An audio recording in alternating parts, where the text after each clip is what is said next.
My mom and dad, they lived in an area in New Orleans East called the Goose. And my grandparents lived, it's right on Dwyer Road, around America Street and Renee and all those streets. And my grandparents lived in the back of the East in what's called Michoud. So I grew up between those two houses my whole life. Tell us what the music scene was like in those communities, or did you have to really travel to hear any music? I mean, New Orleans East wasn't really represented as far as hip-hop when I was young, and it wasn't really represented as far as any music because there were no venues out there. There were definitely no venues that I was aware of where people played music at. There were no artists who were big at the time, who were representing New Orleans East. That was like an uptown thing. Strictly, it seemed like it was an uptown thing if you were a rapper. Manny Fresh was the only person who I knew who was from downtown. He was from the 7th Ward, and obviously he was with Cash Money. But yeah, so I was kind of feeling like, dang, I guess, I didn't even want to rap when I was young, so it didn't matter to me. It wasn't like, oh, I'm gonna have to be the first one, because I was just a fan. What about musicians in your family? Well, we have one musician in my whole family. My older uncle, we call him Guy. He's a drummer. So ever since I was young, I remember him drumming, and I just remember, it was interesting because he was the only one in the family who was a musician. So to hear him talk about having shows and gigs and rehearsals, that was different for me, and I was like, man, this is cool. I got him to teach me how to play the snare drum when I was young, so that was cool. I didn't have to go out and get lessons from anybody. He taught me. Eventually, I fell off with doing it, but he taught me for a while, about just playing the snare drum. And he's the only one. Other than that, everyone is just music fans. Like my dad and my grandfather, that's the men I grew up around the most. Both of them are heavy jazz fans. Heavy jazz fans, like straight up. So I grew up with John Coltrane, Miles Davis, Thelonious Monk, Cannonball Adderley, Nat Adderley, Charlie Parker, all these people. Like, I just grew up with this playing in both of the houses that I was going back and forth between. So I definitely know, I know a lot about jazz, about the blues, about, just brass band music, just everything. They're really a fan of the instrumentation and the improv element of that type of music. So obviously you've always been a musician, even if you weren't, ostensibly a musician. When do you think the first time you really felt gravitated toward, performing, playing music, the first time you really thought that maybe it was something you wanted to do? Let's see. This the transition.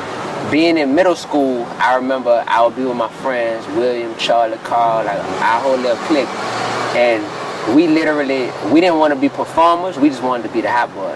That's how we wanted to be them. So we would act like we were a different hot boy, and we had all the verses memorized, and we'd just be rapping to ourselves, That was the furthest it went. High school, it was more of the same, A few of my friends started rapping, and I remember Currency, he actually grew up right across the street from me. Where my grandmother lived at in Michoud, he grew up right across the street. So I've been knowing him my whole life. And he was he's older than me, and he's been rapping.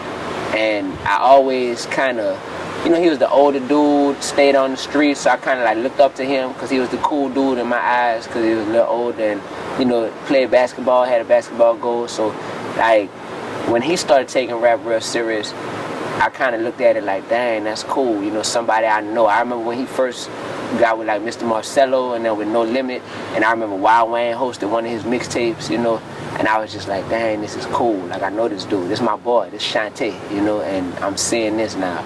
So I thought about it at that point, and I was in high school at that point. But it wasn't until I got to college that I really decided, you know what? I want to try to record something, because a few of my friends had started recording their own music. My close friends, they put me on to this software that you could actually have your own studio in your bedroom, get a microphone, get some recording software, and bam, making songs, recording over beats, whether it was your beats or industry instrumentals. And it was a curiosity thing. I was like, if they could do it, I could do it. I always was good with writing, So, and when we used to have to write poems in school, like in middle school and high school, the teachers used to always say that my poems had a rhythm to them and a rhyme pattern to them that sounded like songs, So the rest of the class would be reading their poems, and it was this real abstract stuff that didn't rhyme, and it just had all these cool things. But mine was coming. I had metaphors, I had like complex rhyme schemes and everything, and it all had a rhythm to it. None of it was poetry without a rhythm. So I was writing songs, and I didn't even realize it, So when I got to college, that's when I first started really trying to write and record myself. What, if you can remember, what would have been maybe the first real song that you think you put out? It didn't even have to be anything that anybody heard. But some foolishness. I kind of remember just I was on something about like I'm real, cause if you fake, it'll get you killed. Snitches know the deal; they get bust open if they squeal, and like what I mean. Like I was living that life in my head. I was like, cause that's what I grew up listening to, so that became easy to write about, and it was something along those lines. And I remember I wrote it. I remember exactly what I did. I wrote it over the beat. It was the last song on Lil Wayne's first album, The Block Is Hot. I wrote a song over that instrumental. Song he had with Turk. It's like boom, dun dun dun, dun dun dun. And I just remember I didn't have the instrumental, so they were rapping, but I was still writing like on top of their words and whatnot. And I remember doing that, and I let a few people on my basketball team hear it. So that was that's when I was still in high school. That's the first time I ever wrote anything. And it was kind of a competitive thing, because a few of my friends had written raps, and when they were rapping for everybody, I just saw how impressed people got. Like, oh, that was so tight. And I was listening like, that was alright, but I could probably do better. That's what I was thinking. So I kind of started writing as a competitive thing. I remember the first cypher I was in, I was working at Circuit City. Right after I graduated high school, I was trying to save up some money for college. I was working at Circuit City in the East, and my boy invited a whole bunch of us over to his crib, because he had the recording software and all this stuff. So we went over there, and I just remember us going around this circle he had in his room, and everybody was rapping, everybody was spitting verses and whatnot. And I remember it's getting closer and closer to me, and I'm thinking in my head, like, shoot, I'm glad I wrote me a rap. I had this rap on deck, so I had this one rap. And I was like, I just don't want to be the one to mess up the cipher and embarrass myself, So I did my thing, and one of my other friends, he was horrible, he was trash, so he was kind of like, he was kind of like the outcast of the crew. But that's how we did, man, and that was my first little taste of like, catching that infection, which is that love of hip hop. You know what I'm saying? It's really like something you catch, and for some people it leaves and it heals. For other people it's like, dang, this thing stick with me. So it's either gonna become me or I'm gonna let it kill me. You're young enough that you might not remember like a clear differentiation between before and after, but what was it like, you started by talking about it with Currency, but what was it like seeing, like Big Boy and No Limit and Cash Money and all of these, take photo, like all of these people that were really, really revolutionizing the New Orleans music scene and really putting it on the map in a way that it hadn't been before, except for, jazz and brass band and blues. Right. I was young. I was in elementary, around the time No Limit was really thriving. Elementary, I remember Juvenile 400 Degrees coming out, just being real young. But we used to catch the bus. We used to catch the RTA. We started catching that in like 4th grade, me and my boys. So we'd be walking on Canal like 4th grade, 5th grade, and I remember seeing the big Juvenile posters for 400 Degrees up outside of Odyssey, and I remember that's when Tower Records was in the French Quarter before Peaches got there, and we would go there, and a few of my boys would go there. I remember my partner William, he put me on, he put me up on like the No Limit compilation CD that came out, just different stuff. Mac, when Mac's album dropped, Shell Shocked, that was something that was big. because I like Nas. Like I grew up listening to Nas, and that was like the closest thing from New Orleans to Nas was Mac.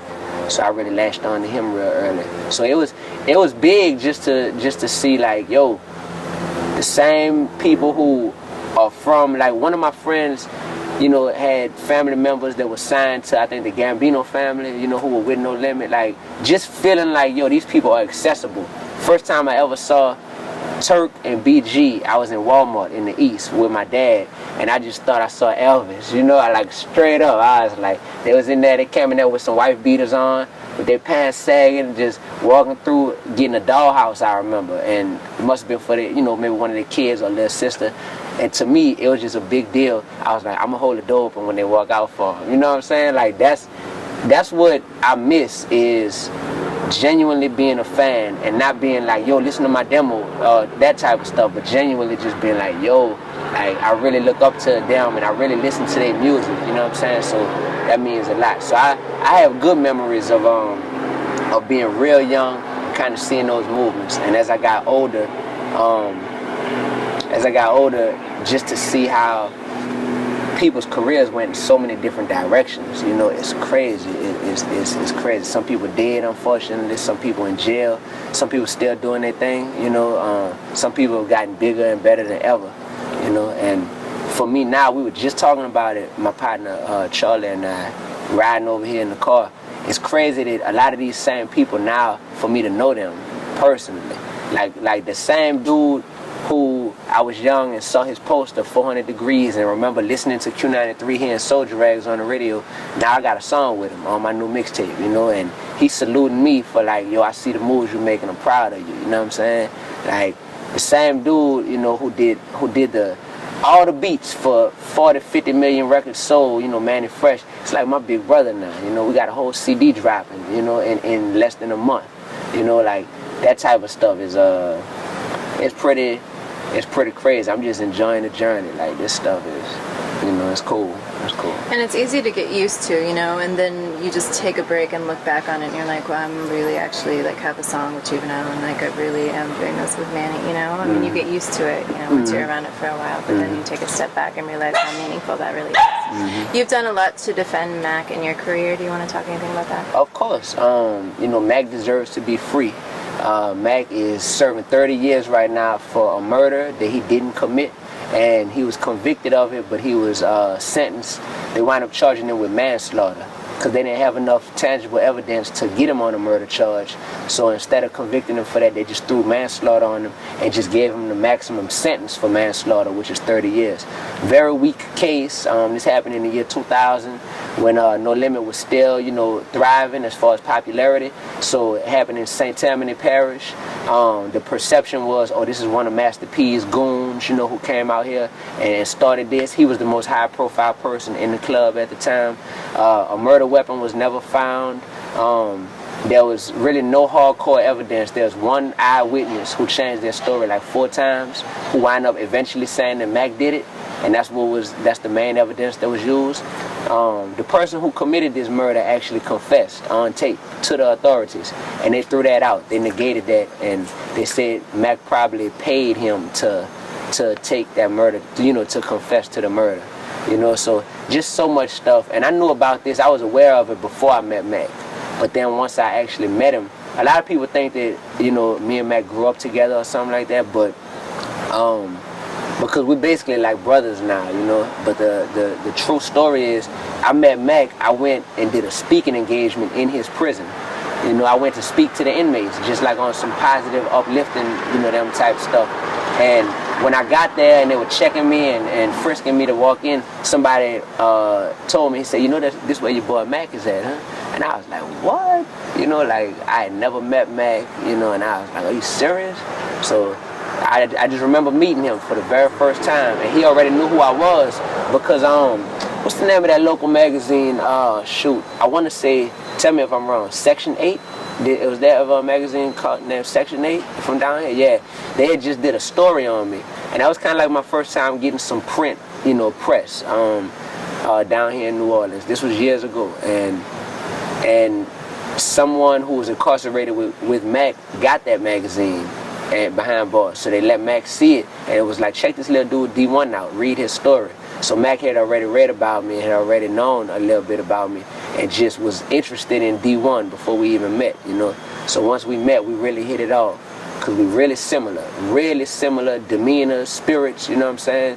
And he always told me from the beginning that what I see in you is the same thing I had, but I let it get tarnished by the industry and by trying to fit in. So so he's like a mentor to me, and I'm like a, you know, I'm like a little brother slash just assistant to him with whatever I can do. So if it's raising money, you know, that's what we're doing. If it's raising awareness for his case, that's what we're doing. If it's getting him another lawyer, private investigator, that's what we're doing. You know, I've done all of the above, and just fighting to get him home. So, yeah. You went to LSU, you became a teacher. At what point did you start doing speaking engagements, and why was that important to you? I started doing speaking engagements right after I graduated, because I said that if I have any type of celebrity status, I know the power that can have. Like I have a real good memory about certain things, you know, and like I can remember being young, and one of my teachers, Miss Melville, she brought a guest speaker to the class, and it was Tyrone Hughes, who used to play for the Saints, you know, number 33. He used to return kickoffs and punts and all that, and that was a big deal. And it was only, I'm sure they brought in more distinguished speakers who might have been doctors and lawyers and whatnot, but I remember him because he was a celebrity. He was a Saints player, and I remember what he spoke about and everything. And I had to be in 6th grade or 5th grade, you know. So once I started rapping and taking it seriously after I graduated, I said, man, I need to use the power that comes with like some celebrity status and just use it to reach whoever I can. You know, it might be classrooms of 20 or 30 kids here and there. It might be millions of people, you know, but let me just use it. One Man Army has become something of a big movement around here. How did that come about? I mean, it's intuitive, but just tell us how it came about and why that's important to you. Well, the whole One Man Army concept, it really has the purest roots that a movement can have, which is it came about in a time of turmoil, and it came about when I was at one of my lowest points in my music career. I was leaving a radio station in Baton Rouge at the time. I was still up there, and I was just feeling like I couldn't make any progress, you know. I had relationships with all the right people. I had music that I knew was good, but there was just like this invisible wall that I felt like I couldn't knock down as far as moving forward.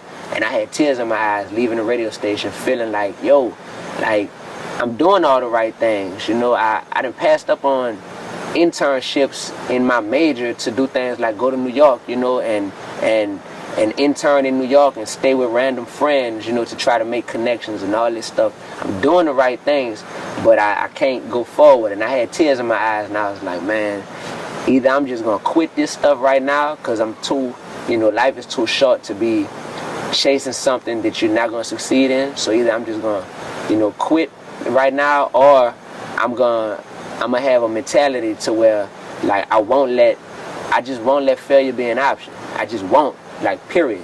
And I told myself that, and that's when I decided, you know, I'm gonna be a one-man army. And all that means is, you know, with God by my side, like, no man can harm me. I can have 1 million people opposing me. If I got God by my side, and I know that I'm doing the right thing, and I know that my product is actually tight, and actually, like, I'm really coming with high quality music, I'll be cool.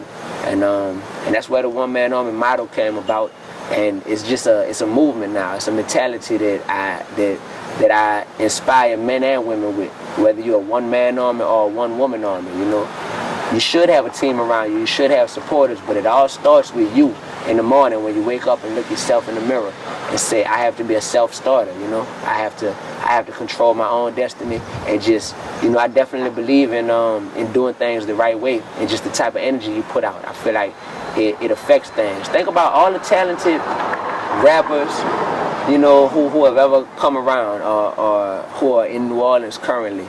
Like, nothing makes Dee-1 or the next man necessarily better than because, you know, art is so subjective, you know, so nothing makes me better than the next man. I think it's just on me to do my best, and I honestly feel like my path to success has been carved by me just being a good person and trying to put out good energy, period. And I think it comes back around to me, you know. So that's what that's what I'm doing, and that's what the whole one man army movement is about. So what do you think to date the biggest break in your career has been? You know, the point where you really felt like, okay, and like now it started, now I've got the momentum, and now I can. Or do you think it's pretty been steady? It's been steady growth, but about a little less than 2 years ago, when I put out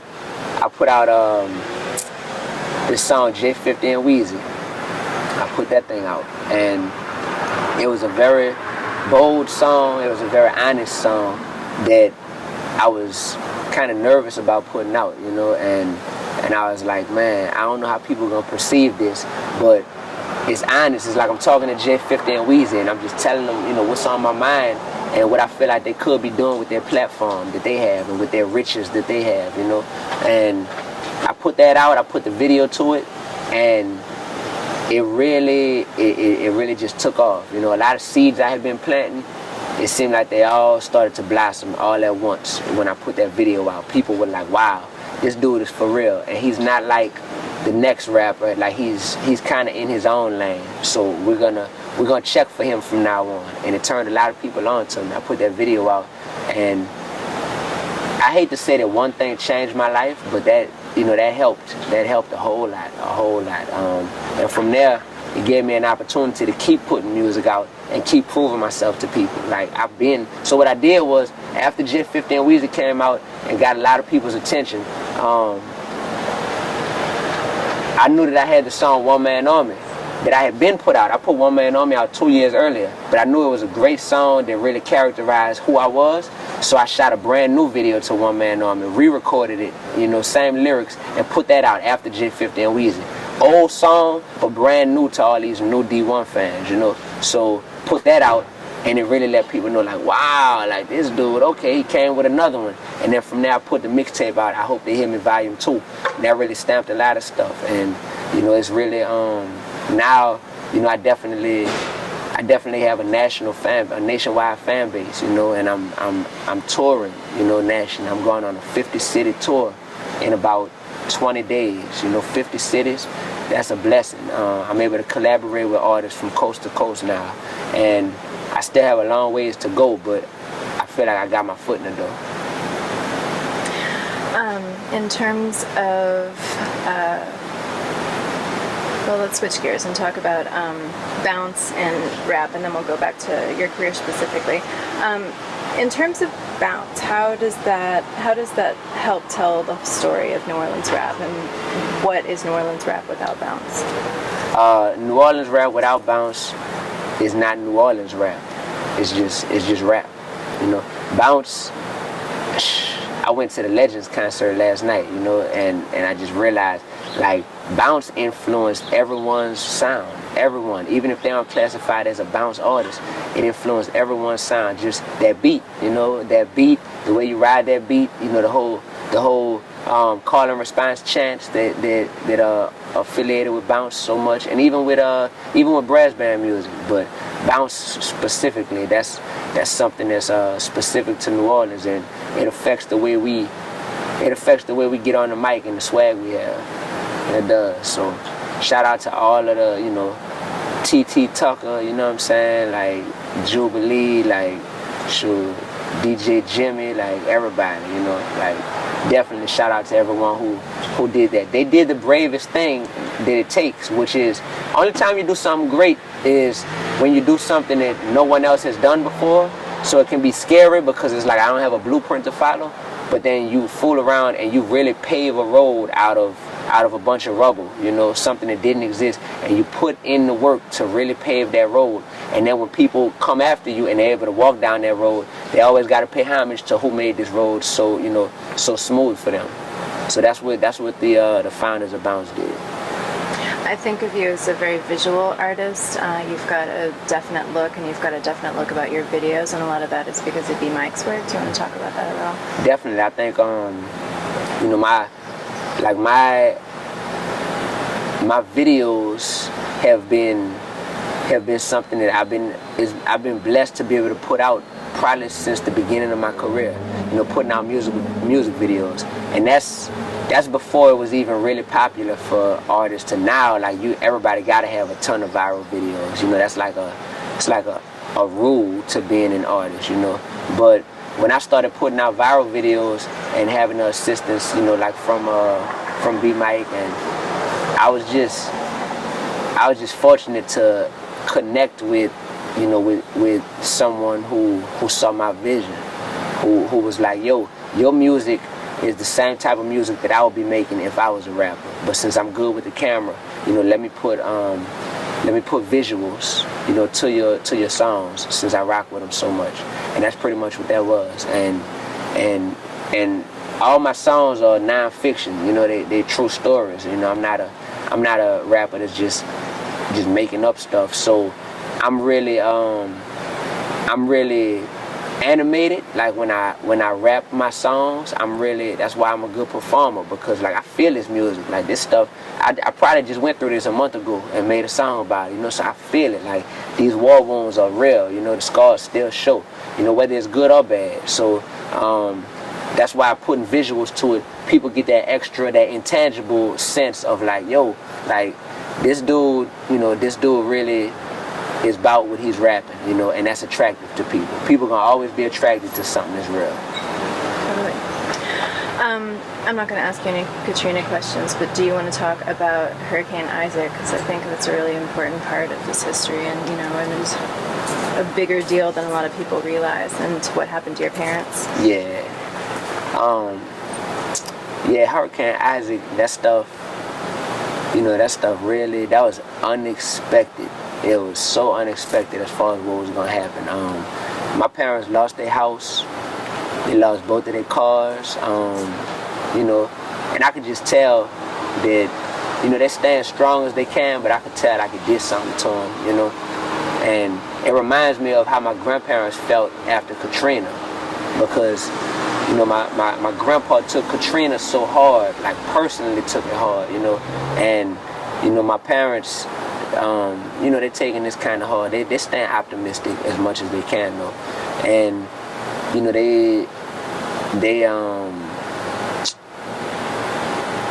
they're trying their best. They're trying their best to shake back from it. Like I said, they lost their crib, lost all the contents inside, and they were trapped. And that was like a real stressful day for me, because I was in Atlanta when the storm hit. I left, and I asked if anybody wanted to come, and everybody was like, nah, we good, we're gonna stay here, it's not gonna be a big deal. So I was like, all right, cool. I was more worried about my grandparents than I was my parents, because my grandparents still live in the East. And when I found out from my little sister that my parents' house was flooding and that they were trapped inside, that stuff, I had to really come to grips with the fact that, like, I really rationalized the thought that my parents might die, they might die today. And it wasn't like you just get bad news and hear it unexpectedly. I had to become, like, content with that thought, because it was so long I couldn't get in touch with them, and all I knew is that flood water was rising and they were still in their house. So, and I'm so far away.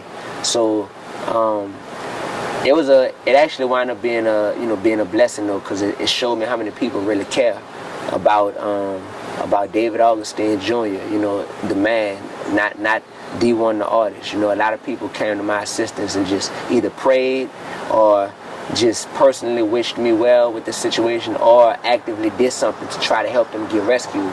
So Hurricane Isaac is yet another chapter in the saga of this life that I'm living right now. It's just another chapter, man. Like, it really showed me that life is gonna be like this for as long as I'm living, to where it's always gonna be multiple things going on. It's just about how you manage all these situations, because you can't put a pause button on life, So as this happens, I still got meetings with record labels that I'm taking. I still got a mixtape that I'm ready to drop, that needs to drop, but needs to be finished and needs my attention. I still got my parents that obviously that's at the forefront, and I have to help them as much as possible. So all this stuff is still going on, and it's just about managing and balancing all this stuff. So, yeah, so it's cool. I'm going to help him as soon as I leave here, you know, finish gutting the house out and all that stuff. So, you know. Because we live where we live, life and death really have a close relationship in the city. Because of the way it is, because of the natural disasters that always happen and that we're, you know, susceptible to. And it affects the music a lot in terms of not only content, but I think in terms of the sound of the music and, you know, all types, not just rap. And that's a really interesting point that I think people need to explore more. In terms of your songwriting process, who is the producer that you've worked with the most, and how do you prefer to work? As far as the most, I work with a few producers a good deal. One is the team of Flight School. Those are my partners. They're from down here. Zella, Nayo, and Co.